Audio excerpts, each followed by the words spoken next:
दर्शक ही मेरी ज़िंदगी है तो मैं अपनी ज़िंदगी के लिए वक्त क्यों नहीं निकालूंगा। फर्स्ट ऑफ ऑल, जो आपने शेक्सपियर की बात की, मैं पूरी ज़िंदगी में उसको बड़ा इत्तेफाक रखता हूँ। मैं बहुत अपनी ज़िंदगी को मंच की तरह ही लेता हूँ। तो सामने वाला मुझे लगता है ये तो अपने डायलॉग बोल रहा है लाइफ में, और वो गुस्सा कर रहा है, शायद वो रोल ऐसा कर रहा है लाइफ में गुस्सा करने का। तो इससे मेरी ज़िंदगी बड़ी आसान हो गई है कि मुझे सब लगते हैं अरे ये तो एक्टिंग कर रहा है, ये तो एक्टिंग कर रहा है, ये तो एक्टिंग कर रहा है। तो जब कोई सामने वाला आपको लगे एक्टिंग कर रहा है तो फिर आप उसकी बातों का ज़्यादा बुरा नहीं मानते और ज़्यादा कुछ नहीं होता। तो लाइफ बहुत इजी हो जाती है। करके देखिएगा ट्राई आप लोग भी। लाइफ बहुत इजी हो जाती है अगर ज़िंदगी एक रंगमंच दिखने लग जाती है जिसमें आप कलाकार हैं। हाँ भाई, वो एक्सपायर हो गए यार, वो इस चीज़ से चले गए, वो एक दुखद तो होता है, लेकिन हर कुछ आप जब सब, तो फिर कोई प्रॉब्लम ही नहीं होती। यार ये अमीर आदमी की एक्टिंग कर रहा है, ओके, इसको ऊपर वाले ने शायद अमीर आदमी बनाया है। ये गरीब आदमी की एक्टिंग कर रहा है, ओह, इसके एक्टिंग में इसके फादर का जाना था यार, लेकिन सबके फादर जाते हैं, चलो वो भी एक एक्टिंग है। और आपने जैसा कहा कि मैं मानता हूं कि हम कलाकार बड़े ब्लेस्ड होते हैं लाइफ में। देखिए एक ही जिंदगी है। मैं कभी कभी मुझे बड़ा अच्छा लगता था जिन लोगों का प्यार टूट जाता था, उनको कम से कम लाइफ में दोबारा प्यार करने का मौका मिलता था, तिबारा प्यार करने का मौका मिलता था, चौथी बार प्यार करने का मौका मिलता था। मुझे बड़ा अच्छा लगता था। अपनी जिंदगी में अलग अलग चीजें देख लेना एक एक्टर ही के लिए वो है कि आप ये भी कैरेक्टर। मैं हमेशा कहता भी हूँ कि बहुत दुखद होता है मेरे लिए, बहुत सैड होता है जब हम कोई रोल कर रहे होते हैं एंड आज वो शूटिंग खत्म, मैंने ही उस किरदार को जिंदा किया और आज मैंने उसका गला घोट दिया कि अब मैं ये दोबारा कभी नहीं करूंगा। फिर मैं उसको सिनेमा में देखता हूँ, सब कुछ करता हूँ, लेकिन जो मैं जिया उसके साथ वो बड़ा विशेष क्षण होता है जीने का। एक फिल्म की थी मैंने, आंखों देखी, उसमें मैं इतने उम्र का हूं नहीं जितना मैंने दिखाया था। मेरी बड़ी बड़ी बेटियां थी उसमें, बेटे थे, बीवी थी, सब। तो फील करते करते करते करते करते जब शूटिंग खत्म हुई तो मुझे मेरे डॉक्टर ने कहा कि सर आपका डायबिटीज जो है ना, अब वो जो लेवल पे आता ना तो थोड़ा, मैंने कहा तेरी उसी रोल से ही इतना सोच सोच के पता नहीं क्या, लेकिन फिलहाल ठीक हूँ। अब रही बात बचपन की। एक भारतीय समाज में जिस तरह से एक पिताजी होते हैं, पापा होते हैं, एक मम्मी होती हैं। पापा जी को उन दिनों 1000 रुपये तनख्वाह मिलता था, रेडियो में थे वो, ऑल इंडिया रेडियो में, इंफॉर्मेशन ब्रॉडकास्टिंग में थे। तो इन लोगों का तबादला होता रहता था, कभी प्रेस इंफॉर्मेशन ब्यूरो तो कभी दूरदर्शन और कभी। तो वैसे एक फैमिली से हूँ, पढ़े लिखे पिताजी, साहित्य, लिटरेचर, म्यूजिक, सारा कुछ, लेकिन उनको अपने फादर की वजह से नौकरी करना पड़ा था। हर एक फादर चाहता है कि ओह पापा मैं तो लेखक बनूंगा, ये मेरे फादर का था, मैं राइटर बनूंगा। कोई राइटर वाइटर नहीं, फादर तुम्हारे डीएम है, तुम राइटर बन के घूम रहे हो, चलो नौकरी। तो पहले तो बैंक में नौकरी की, फिर वो छोड़ दी। फिर मेरी मम्मी आई। मेरी मम्मी 9 भाइयों में अकेली बहन, एक भी चीज उनको करना नहीं पड़ता था, और उनका बच्चा पैदा हुआ मैं,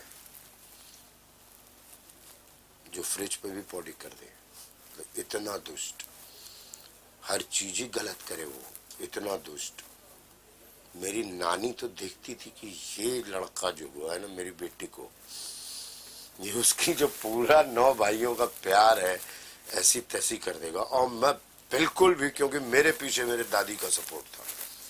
मेरे दादा डीएम थे लेकिन दादी ज्यादा डीएम थी, वो तो बेचारे सीधे साधे थे। तो मेरी दादी का सपोर्ट था, और जिसके पीछे दादी का सपोर्ट, मम्मी को तो ठेंगा, कट्टी वट्टी कभी ध्यान ही नहीं दिया। सारी नई शादियों में चाची आती थी, मैं उनके पिछवाड़े में चुट्टी काट लिया, उत्तरी। अरे किसका बच्चा? अरे नहीं, बड़े भैया का बेटा है, संजय है, बहुत दुष्ट है, पढ़ाई, इससे बच के रहना, इसके ऊपर दादी का हाथ है, इसको कोई कुछ नहीं बोल सकता। बहुत प्यारा सा बचपन, बहुत आवारा बचपन। मैं अपने पूरे खानदान का पहला बच्चा था, बहुत खुशी लोगों में। लेकिन इतना, मुझे लोग मम्मी बताती हैं कि तुमको तो देख के कई लोग, तो कोई गेस्ट आता था घर में, इसके बगल में संजय को सुला दो बस, फिर देखना बेटा आज शुशु कर देना, गेस्ट बहुत लंबा रह चुका है ये। तो संजय शुशु भी कर देते थे, छोटे से संजय। तो बड़ा बचपन वैसा था, म्यूजिक का माहौल था। मेरी दादी कमला देवी पटना रेडियो स्टेशन में गाती थी, और उनका एक शौक था कि भाई उनकी सारी बेटियां आ जाए, मेरी सारी बुआ, और सब रिहर्सल के नाम पे बैठ के, तो हम लोग कभी ढोलक, कभी तबला, कभी कुछ कुछ कुछ कुछ। फिर ट्रांसफर वाला जॉब था पापा का, तो अलग अलग शहर देखने को बहुत मिला। पटना देखा, पटना के बाद बनारस गए। पटना में मैं थर्ड में था, सेकंड या थर्ड क्लास में था, और मेरी दादी गाड़ी से गुजर रही थी। मेरे स्कूल के जस्ट बगल वाली बाउंड्री वॉल पे एक पान का दुकान था। उन्होंने देखा, अरे ये क्या, ये तो पान लगा रहा है साला, है पान लगा रहा है, पान लगा रहा है। घर पहुंची, वो दादा से ऑर्डर दिलवाया, उस बेचारे दुकानी उसकी हट गई वहां से। अरे काटाई कैसे? और मुझे बड़ा मजा आता था, वो पान वाला ठक ठक ठक ऐसे करके लगाता। तो मैं कहा जीवन में बनूंगा तो मैं बस यही बनूंगा, पान वाला। और लगा हुआ उसके पान, अंकल ये जरा दे दीजिए, वो दे दीजिए। अरे बेटा तुम मार खिलवाओगे, क्या कर रहे हो, जाओ स्कूल में जाओ। अरे वो तो ड्राइंग का क्लास चल रहा है अंकल, आप तो बस मुझे पान।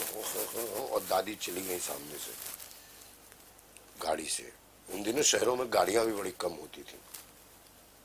तुरंत दादा को वहां से फोन, क्या कर रहा है आपका पोता, देखा आपने पान लगा रहा? पान के, पान क्यों लगा रहा है भाई, वो तो स्कूल गया था। वही तो कह रही हूँ पान लगा रहा, हटाइए उस लक्की का दुकान, लक्की दादा अभी भी है।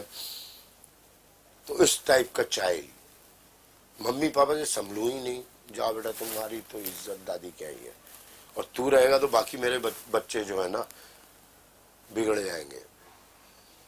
रावण की पूजा करूंगा, राम की पूजा करने से क्या मिला सका, रावण की पूजा करूंगा, इस टाइप का। फिर बनारस ट्रांसफर। बनारस जो बच्चों का एक, जो सब कुछ वो जीते हैं, सारा कुछ वो देखते हैं, जहां से उनकी बुद्धि आती है, बनारस मेरे लिए वो रंगमंच था।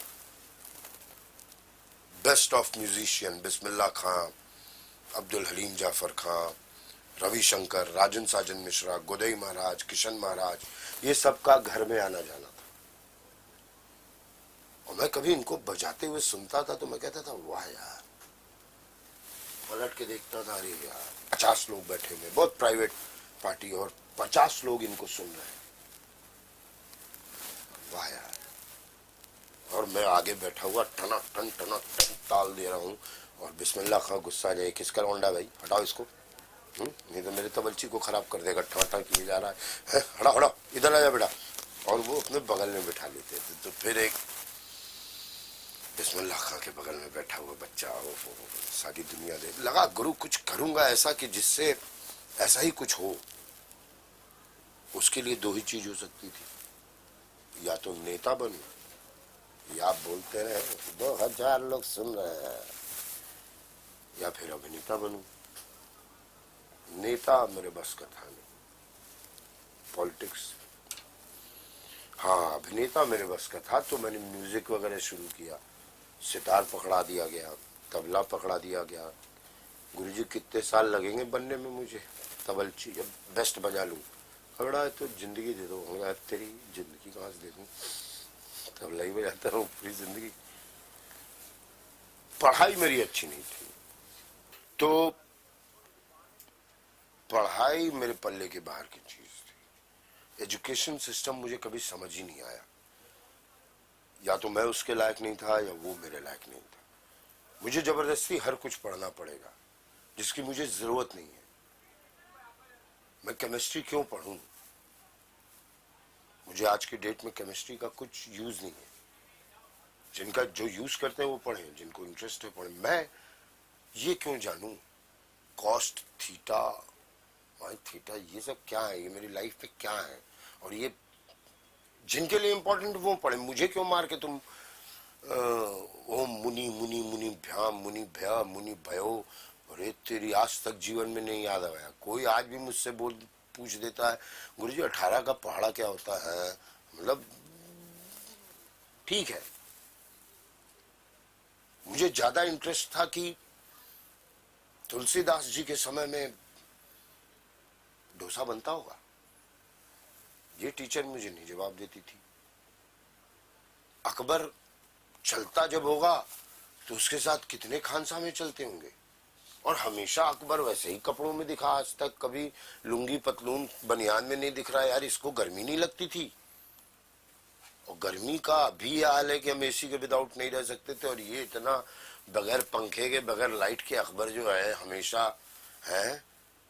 अगर मान लो जल्दी में टॉयलेट जाना हो तो कहां से क्या किधर क्या खोले, कौन सा नाड़ा कौन सा क्या, तो ये मुझे बताओ ना, ये चीजें मुझे बताओ कि वो मेंटली कैसा था। पूरी जगह पे राज कर रहा है लेकिन मेंटली कैसा होता होगा। और कोई फ्लाइट से आता जाता थोड़ी था यार, उसको तो दिल्ली से बनारस या दिल्ली से पंजाब जाना पड़ जाए तो 6 महीने का सफर होगा। अकबर है, उसका लाल अस्कारा उठाते, तो ये सारी चीजें मेरे दिमाग में घूमती रहती थी। और जिन दिनों में पढ़ाई में एकदम ही ढीला था, मैं सत्यजीत रे की फिल्म देखता था, मैं मृणाल सेन की फिल्म देखता था, श्याम बेनेगल की फिल्में देखता था।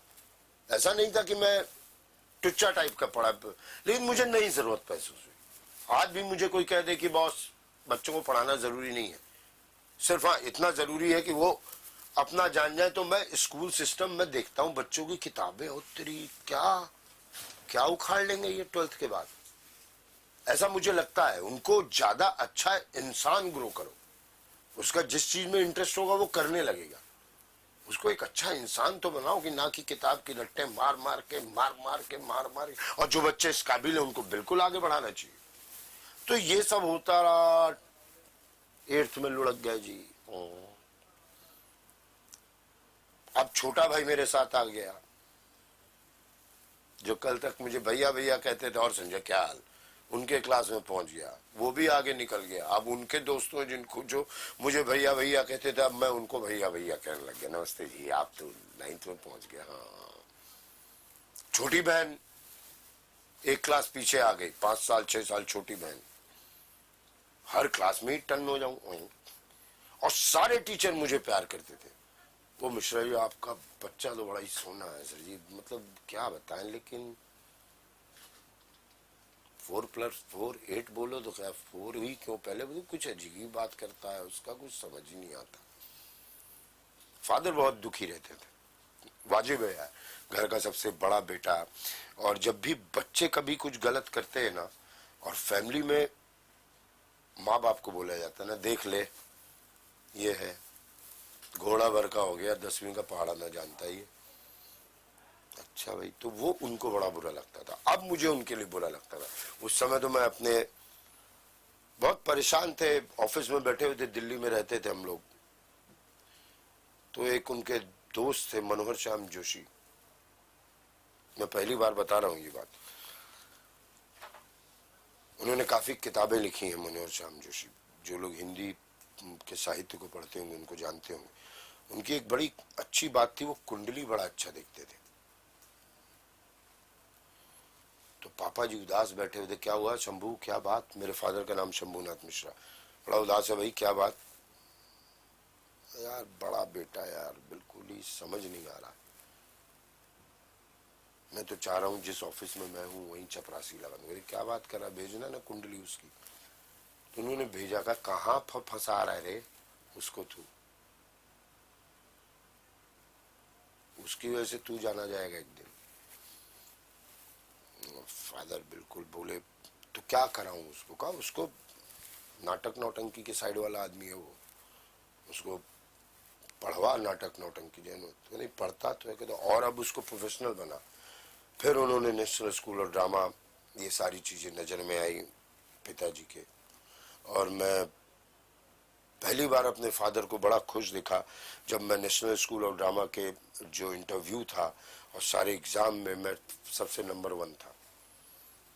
फादर मेरे बड़े खुश, वाह चलो। लेकिन मेरे लिए वही खुजली, ओए होए 3 साल फिर एकेडमिक, यहाँ भी एग्जाम देना पड़े, योगा में फेल हो गया था।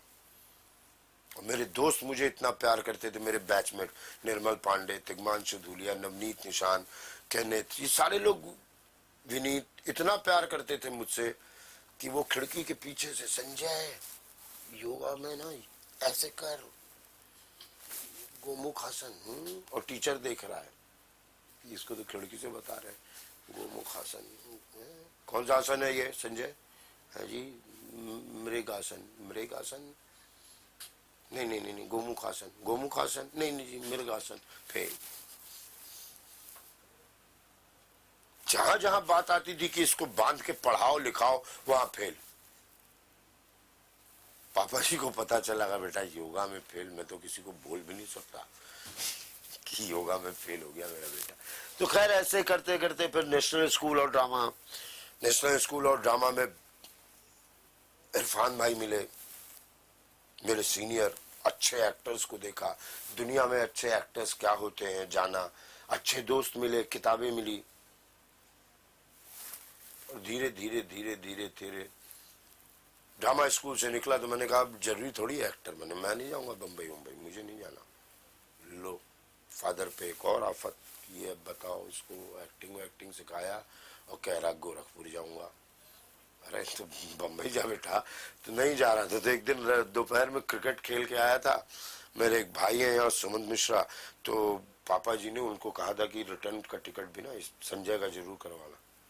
क्रिकेट खेल के आया, मम्मी ने कहा हाथ में दो, खाना खाओ, निकलो, तुमको वो अपना डीलक्स बोलते थे पंजाब मिल शायद, तुम्हें बम्बई जाना है। वो 2 घंटे तक नहीं जाना, मुझे नहीं जाना, बम्बई जाना ही नहीं। हाँ कौन के कैसा लड़का है यार इसको। खैर तकदीर में जो होता है, बम्बई आ गया, बम्बई शहर ही घूमने लग गया, लोकल ट्रेन के पास बनवा लिए, सब कुछ। किसी के पास जाऊं काम के लिए तो अच्छा आप भी एक्टर हो, आप भी मतलब मैं अच्छा अच्छा, काम नहीं मिल रहा था। कलाकार तो था ही, तो कभी आर्ट डायरेक्शन कर लूं, आर्ट डायरेक्शन करने लग गया तो कोई भी शूटिंग पे जाऊं एक्टिंग करने के लिए, कोई बुलाए ओ सेटिंग, तो हाँ जी करने, नहीं सर आप तो एक्टर, आप बैठे हो, कहाँ सेटिंग, वो करने लग गया। तो बहुत सारी चीजों को मिला के बना है ये मेरा जीवन, मजेदार, अच्छा। और आपने इंटरव्यू की शुरुआत में ही कहा कि जिंदगी एक रंगमंच है, तो है रंगमंच, मैं मानता हूं।